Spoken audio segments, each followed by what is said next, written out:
Hi, it's Megan and Jason. You may know us from Oma's Applesauce, and we've teamed up with Opal Healthcare to bring you the Cuppa Q&A's podcast series. Now, you're probably wondering why you're hearing us driving in the car. That's actually a good question for you, Megs. Where are we off to? Well, we're about to arrive at Jan's home. She's agreed to have a chat with us about her and her sister's experiences caring for their beautiful mum. All right, well, I better keep my eyes peeled for a parking spot then.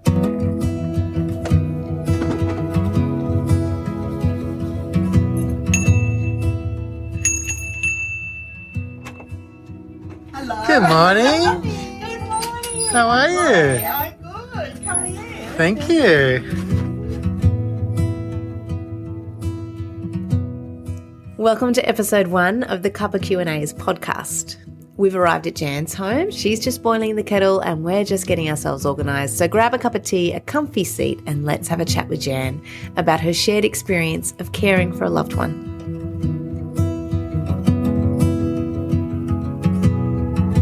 So, Jan, thank you so much for agreeing to have a chat today. Yeah, glad to share it and be of help, if it can be for anyone else, because it's a hard time. You want to do the best you can for them. Yeah.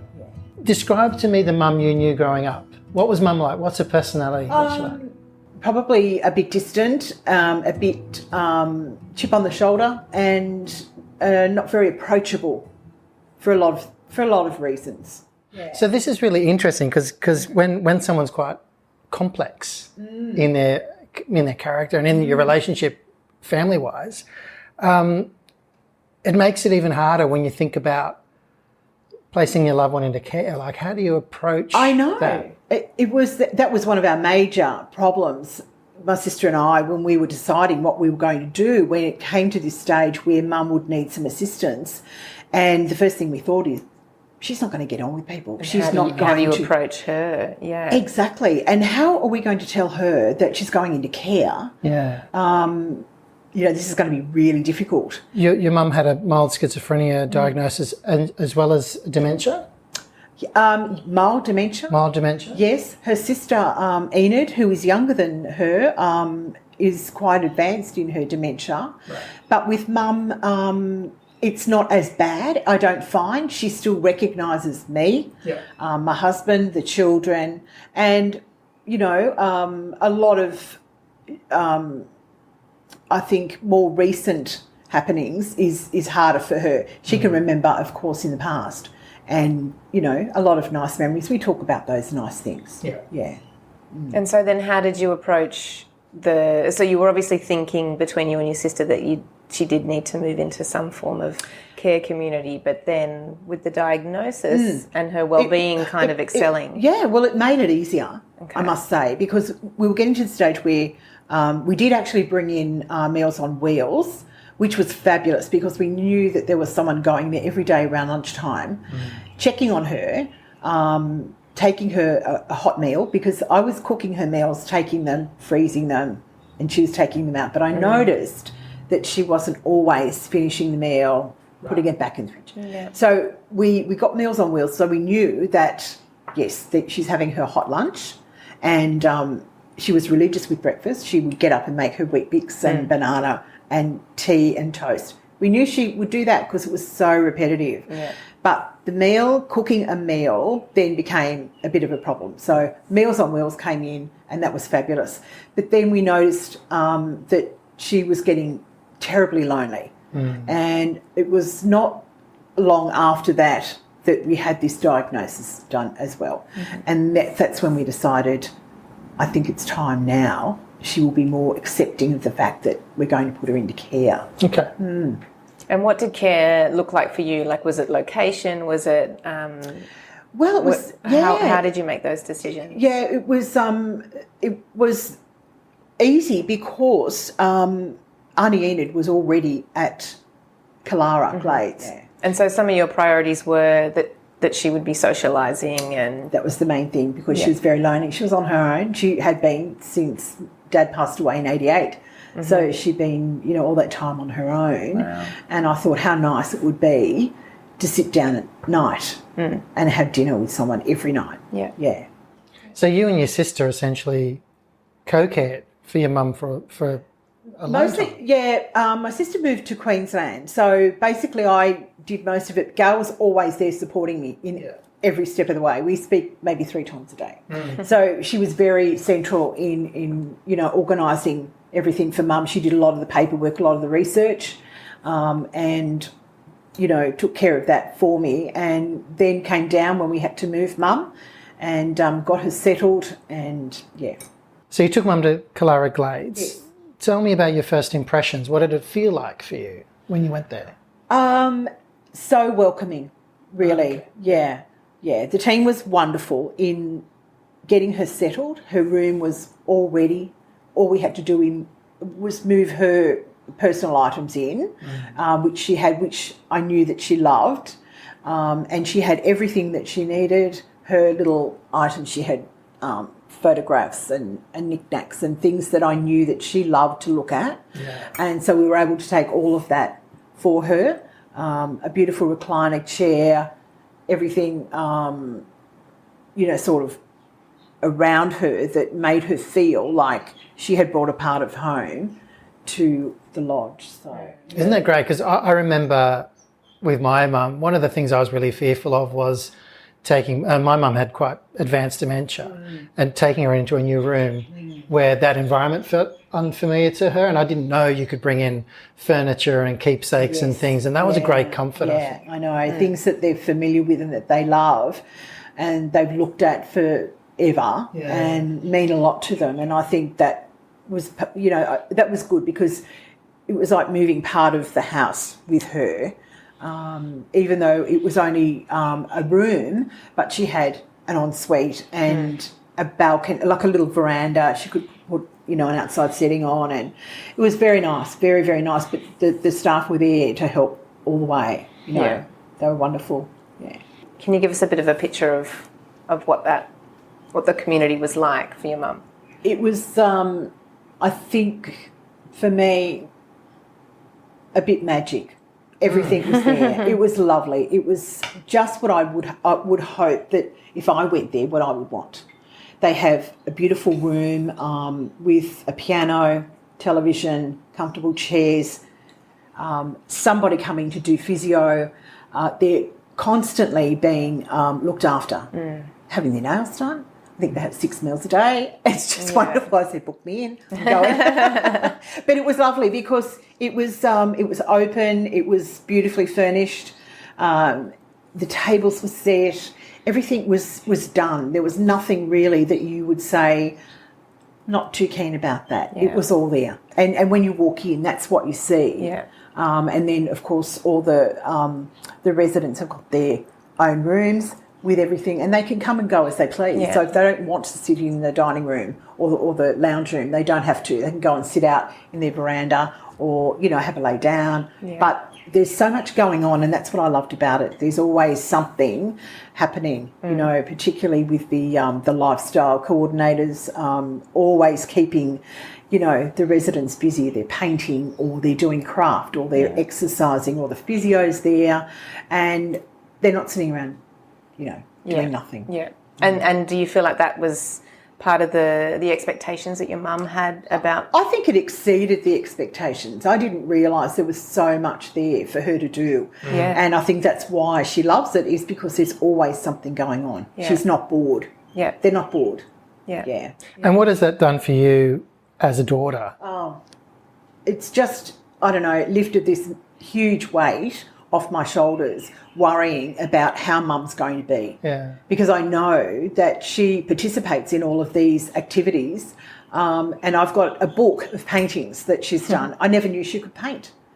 It's just amazing. And the whole family have been amazed by these beautiful pieces of art that she's doing. I know it's assisted, but still, it blown me away. She said, I used to love painting, Jan. And I've gone, okay, Mum, well, I've never seen that before.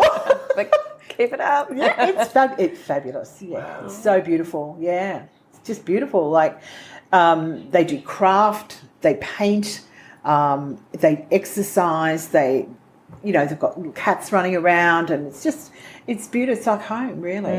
Yeah. So was there anything that you ever had reservations or that you were concerned about when she did transition? Like, was there any worries that you had? The only worries I had was how was she going to get on with everyone else? Yeah. Because that had been the problem that we'd had right throughout her life.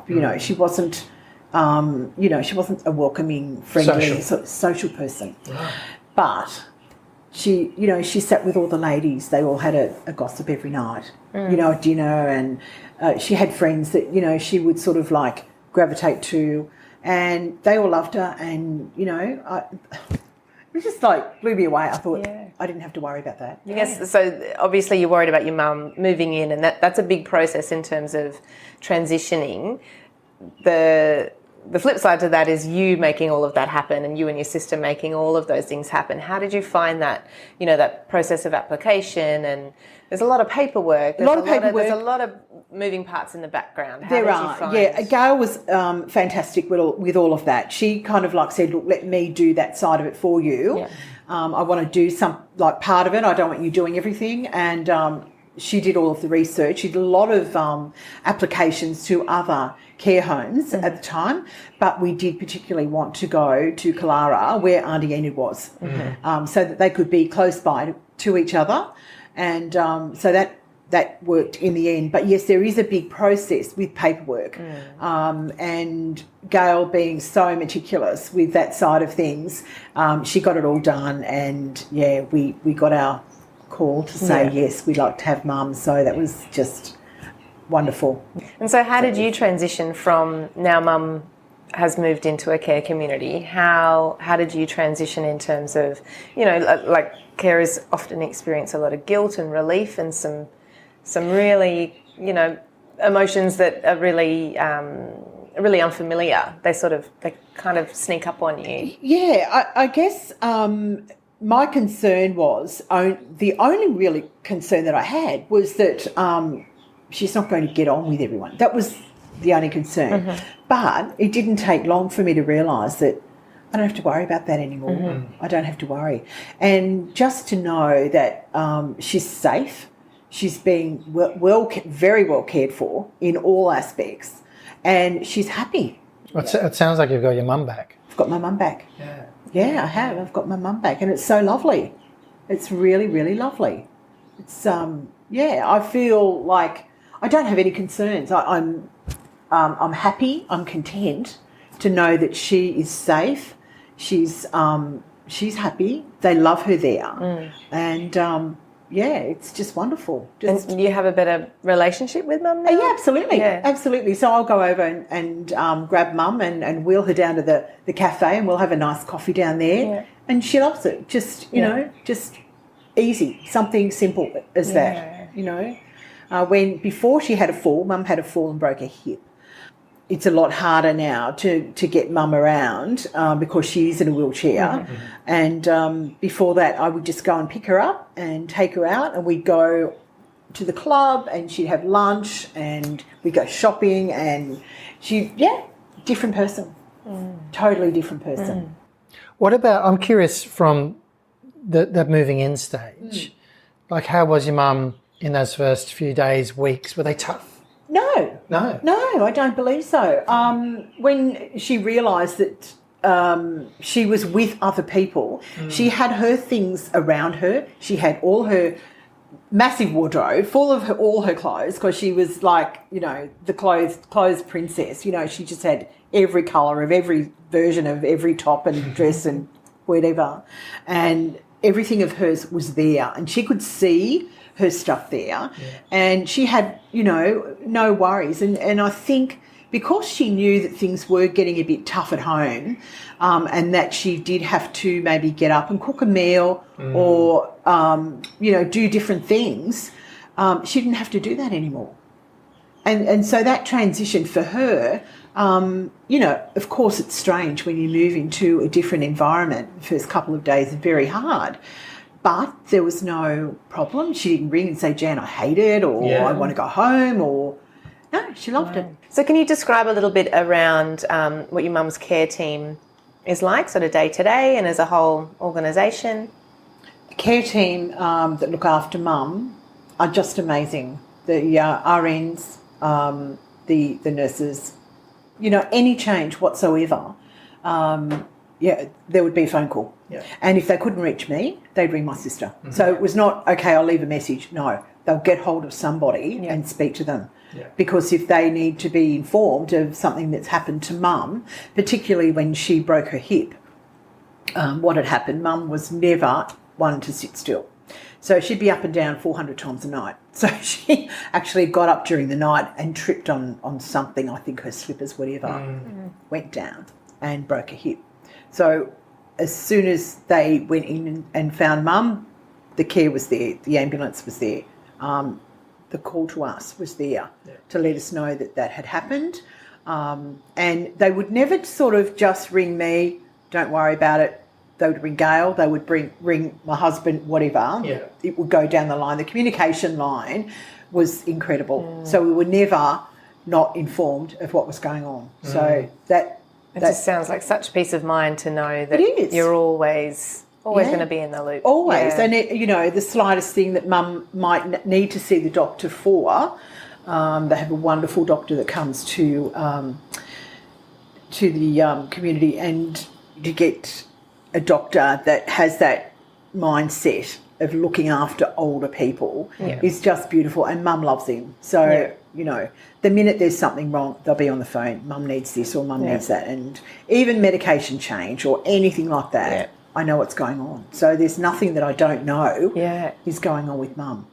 And I ask her all the time, are you happy? Oh, yes, I'm fine, love. Don't worry about me. That's what she says all the time, which is so nice. It's so, I don't know, just refreshing to hear that, so. It sounds like it's given your mum like a new peace of mind as well, like through that loneliness, through that stage of life. It sounds like she's actually found something that works really well for her choices too. Absolutely, she's found that. And I think knowing that there's someone there all the time, should she need someone, they're sort of just outside her door constantly. So there's a RN sitting not far outside mum's door. So that's peace of mind for me too. Yeah. So one of the big things that's often talked about is meal times and dining experiences, and how, and you were talking about mum with Meals on Wheels previously, and that was working well. So moving into a care community environment, how did she go with food and meal times and dining and being social? And, loved it. Yeah. Eats everything. Yeah. I think there's like 6 meals a day. Yeah. They have breakfast, morning tea, lunch, afternoon tea, dinner and supper. Oh, wow. So she's there for all of them. Yeah. And when I've been there, the meals are absolutely beautiful. Mm-hmm. There's always cake or biscuits with a cup of tea, and it's hot, it's lovely.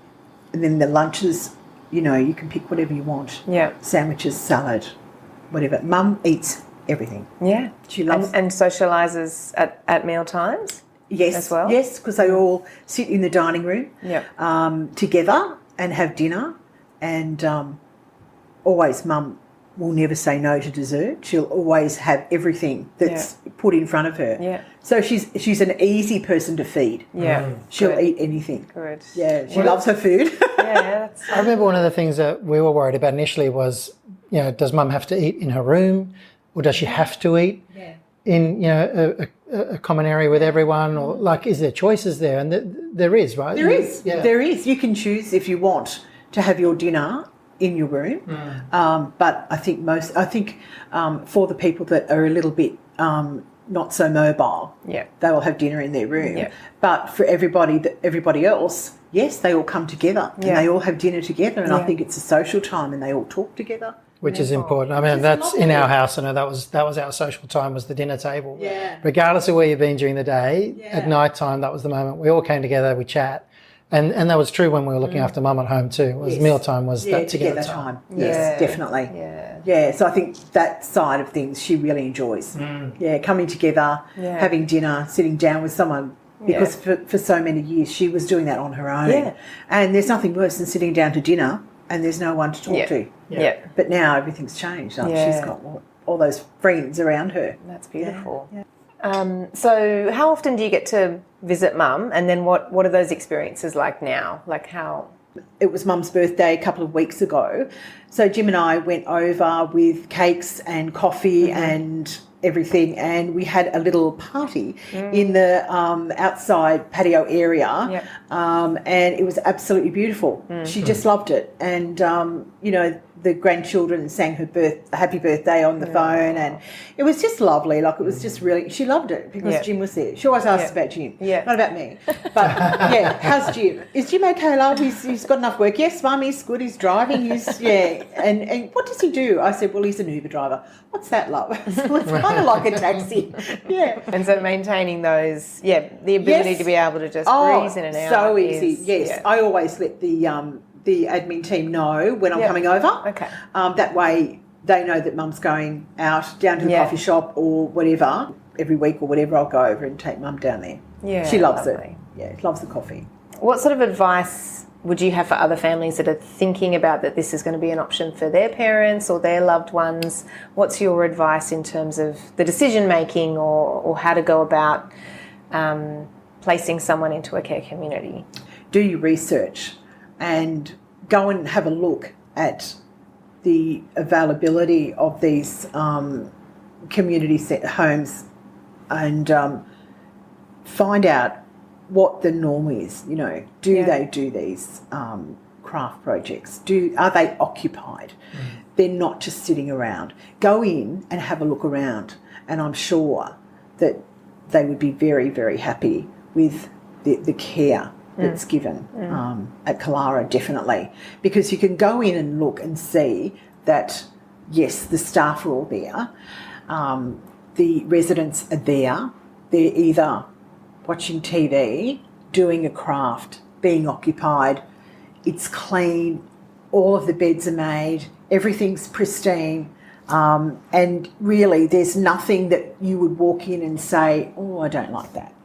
You've got to go in there and have a look around and just experience that for yourself. And I think that's what we did, and that's what we were so happy with. And so by looking at a couple of different places, then you kind of understand what your expectations become. Yeah. All in all, and on reflection, is choosing and transitioning into a care community, is it as scary, or was it as scary as you might have originally thought? No, it was a very pleasant experience. Yeah. Very, very pleasant for us, and I think just knowing that she was happy there just was the icing on the cake. Yeah. I think that just, seeing her happy, and walking in and she's sitting talking to friends and wow. That for me was, that's all I needed. I knew she was content now. And you could see that she was. So her well-being is elevated. You can see that she's... Yeah, and she's made a lot of friends. Yeah. And, she loves talking to people now, whereas before she didn't. So it's been a wonderful experience for her. And we just feel so grateful. Yeah. My sister and I particularly feel so grateful that this has happened to Mum at this late stage in her life, that now she's content. She's got people around her. She's got friends she never had before. And... for me, that's a great end-of-life experience. Yeah.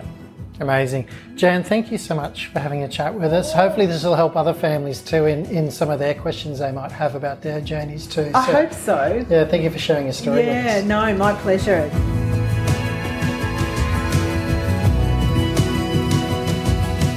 Hey, thanks for listening to this episode of the Cuppa Q&A's podcast, proudly brought to you by Opal Healthcare. For more episodes and helpful resources, make sure you visit opalhealthcare.com.au. This Cuppa Q&A's podcast series is copyright 2023 Opal Healthcare.